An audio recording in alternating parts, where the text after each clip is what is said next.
Terima kasih Bapak Ibu. Saya perkenalkan, ini saudara-saudara sebangsa dan setanah air dan sekampung halaman. Uni Teti, ya, dosen ISI Surakarta. Beliau seorang vokalis. Kemudian Leila Oktaviana, mahasiswa S3 Universitas Gadjah Mada. Dia juga seorang vokalis. Mona Lisa baru selesai ujian di Pasca Sarjana ISI Surakarta. Rahmat Iqbal juga sudah selesai di Pasca Sarjana ISI Surakarta. Weno, mahasiswa S1 ISI Surakarta.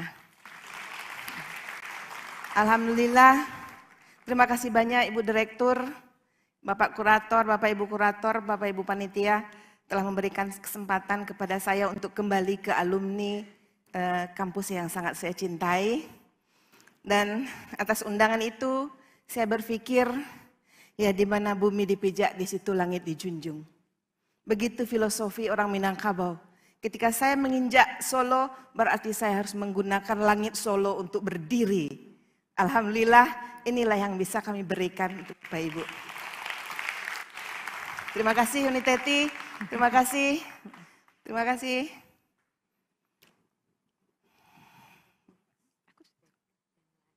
Oke, ini nanti ke sana ya. Oke. Terima kasih Ibu Direktur. Assalamualaikum warahmatullahi wabarakatuh. Mas Bambang yang saya hormati yang mewakili pimpinan di ISI Surakarta. Ibu saya, guru saya, dosen saya, orang tua saya. Prof. Hana. Terima kasih Prof sudah hadir di sini. Teman seperjuangan, tadi ada Mas Daryo, kakak saya di sini. Kemudian Bapak dari kementerian, oh bukan, nggak kelihatan. Oh iya. Kemudian ada Pak Oto juga, orang tua saya. Dan Mbak Iren ya dari kementerian. Kemudian Bapak Ibu semuanya yang hadir di ruangan ini tidak terlihat. Dan adik-adik semua mahasiswa ISI Surakarta. Saya adalah orang Minangkabau yang sangat suka merantau. Jadi Minangkabau tidak hanya laki-laki yang merantau, tapi perempuan juga merantau. Saya alumni ASKI Parangpanjang tahun 91, kemudian 92-nya saya ke ISI Denpasar kuliah 2 tahun, ambil S1, kemudian S2 saya ISI Yogyakarta, S3 saya ISI Surakarta.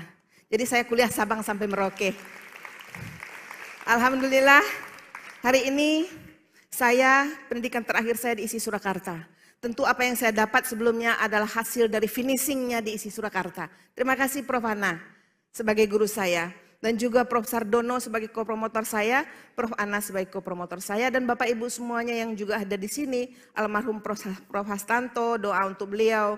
Dan juga Prof. Pande, Prof. Nani, semua menguji saya ke Sumatera Barat. Dan Alhamdulillah hari ini baru saya menemukan dari apa yang sudah saya kerjakan di tahun 2014 itu. Saya alumni pertama di ISI Surakarta. Saya kuliah S3-nya 2 tahun 7 bulan di ISI Surakarta. Saya maunya 2,5 tahun saja tapi nggak boleh sama Prof. Hana. Harus terdaftar di semester 6 baru bisa ujian gitu.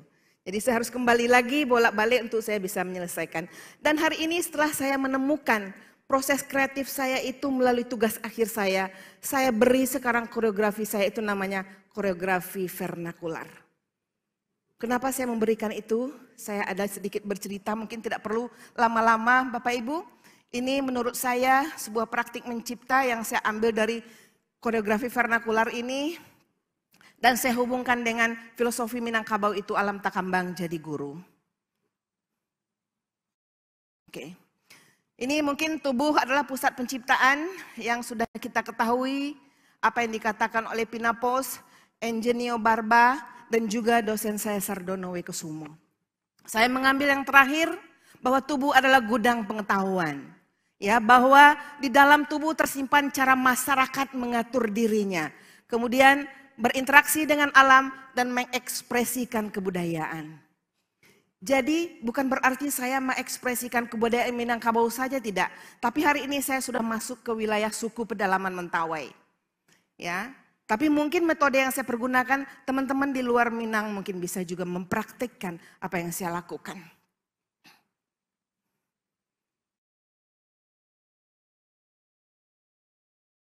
Balik dia. Oke. Koreografi vernakular dan alam takambang jadi guru. Jadi selama 35 tahun ini saya bergerak di bidang seni tari. Kemudian yang paling penting itu bagaimana pengalaman saya sebagai perempuan. Karena menurut saya, karena saya di Minangkabau yang menganut sistem matrilineal, jadi perempuan ini banyak yang harus kita lihat di sisi balik perempuan dalam sistem matrilineal itu. Dan saya mencoba dalam bentuk seni pertunjukan.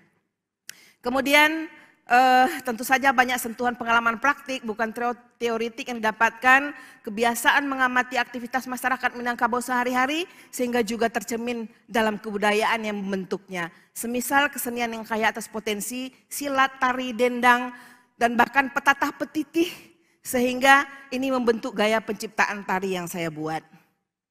Tidak hanya mengamati kebudayaan Minangkabau, saya juga 2 tahun ini alhamdulillah Bapak Ibu, saya mendapatkan hibah untuk riset di Kepulauan Mentawai. Dan menerapkan konsep koreografi vernakular ini di luar suku Minangkabau. Dan saya cobakan di sana karena menurut saya suku Mentawai itu juga suku yang sangat dekat dengan alam. Alam sebagai sumber kehidupan, dia bisa berinteraksi dengan alam, alam menjadi tempat kehidupan mereka. Kemudian di situ saya melihat ada ritual namanya ritual Eeruk Pula Gajat.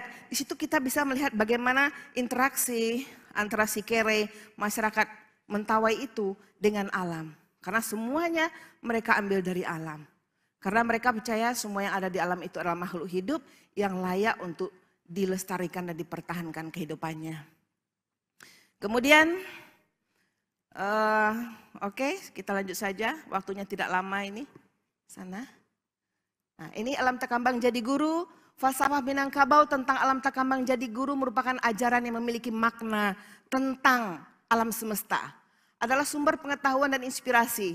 Semua fenomena kehidupan baik yang tampak maupun tersembunyi dapat menjadi guru untuk memahami cara manusia bersikap, cara manusia bergerak dan berinteraksi dengan lingkungannya. Kemudian dalam penciptaan tari yang berbasis konsep alam takambang jadi guru, maka alam dan kehidupan menjadi sumber inspirasi gerak. Kemudian dilakukan proses eksplorasi terhadap gerak dan ekspresi bentuk yang menyesuaikan dengan tematik karya yang ditawarkan koreografi. Jadi ini salah satu ruang yang saya pergunakan untuk menempatkan apa yang saya kerjakan. Jadi proses yang saya kerjakan tadi ini tidak harus saya tampilkan di gedung proscenium. Saya bisa pakai ruang-ruang seperti itu. Saya bisa menari di tangga, di jendela, di luar, bisa pindah dapurnya ke halaman. Itu yang saya kerjakan dalam proses koreografi. Dan inilah konsep vernakular yang saya inginkan itu gitu. Ya, ketubuhan budayanya, lokalnya, arsitekturnya juga. Jadi kita tidak perlu membuat rumah di dalam rumah, tidak perlu membuat gedung di dalam gedung, tapi sebaiknya carilah ruang-ruang publik yang konteksnya sesuai dengan konsep kita. Sekaligus kita bisa bereksplorasi dengan cahaya, bereksplorasi dan berinteraksi dengan alam sekitar yang ada di ruang tempat kita berkarya. Itu di tahun 94 yang saya dibimbing oleh Prof. Ana, Prof. Sardono, ujian S3 saya yang di atas, yang di bawah ini sudah pengembangan sebuah rekonstruksi budaya perempuan yang ada di Minangkabau. Kemudian falsafah alam takambang jadi guru dalam praktik ketubuhan seni tari memiliki korelasi yang erat satu sama yang lainnya. Alam memberikan inspirasi gerak, nilai ritme dan kehidupan. Kemudian juga tubuh penari menjadi media penerjemah kearifan lokal. Gerak tari Minang merupakan bentuk embodiment dan dari pengalaman bagaimana berinteraksi. Maka melalui tubuh ini kita bisa menyampaikan makna, kita bisa menyampaikan pesan. Tapi bagaimana tubuh ini kita mengaturnya sehingga visual yang lahir dari setiap elemen-elemen tubuh ini akan memberikan maksud dan akan memberikan sesuatu yang bisa berbicara kepada apresiator. Kemudian alam takabang jadi guru sebagai sumber ilmu. Nilai-nilai filosofis yang diambil yaitu keseimbangan dengan alam, kearifan ekologis, kesabaran dan ketekunan, gotong royong dan kebersamaan, adaptasi dan kreativitas. Ketubuhan dalam seni tari, tubuh sebagai pusat pengetahuan, tubuh menyerap inspirasi dari alam, tubuh merekam memori budaya, tubuh juga mengekspresikan nilai-nilai kehidupan, tubuh sebagai ruang tafsir gerak. Kemudian ekspresi gerak dalam tari, alam mewujudkan dalam bahasa tubuh. Gerak terinspirasi fenomena alam, posisi tubuh rendah dan mendekat dengan alam. Kemudian juga irama gerak mengikuti pola alam, ekspresi kolektif dan gotong royong. Dan karya-karya tari itu bisa kita lihat dari apa yang dilakukan di Minangkabau itu Bapak Ibu. Ketika panen padi mereka menari piring, ketika turun ke sawah mereka menari ilau untuk turun ke sawah. Jadi apapun konteksnya dengan alam, ada sesuatu yang mereka sampaikan dan ekspresikan melalui tubuh mereka. Jadi falsafah alam takabang jadi guru dalam praktik ketubuhan seni tari memiliki kolerasi yang erat satu sama lainnya. Alam memberikan inspirasi gerak, nilai dan ritme dalam kehidupan. Tubuh penari menjadi media penerjemah kearifan lokal. Gerak tari Minangkabau merupakan bentuk embodiment dan pengalaman yang manusia berinteraksi dengan alam. Oh, lewat ya, udah tadi ya. Nah, ini bagian-bagian juga dari karyanya, kemudian juga ruang-ruang yang saya pergunakan. Dan selanjutnya terima kasih.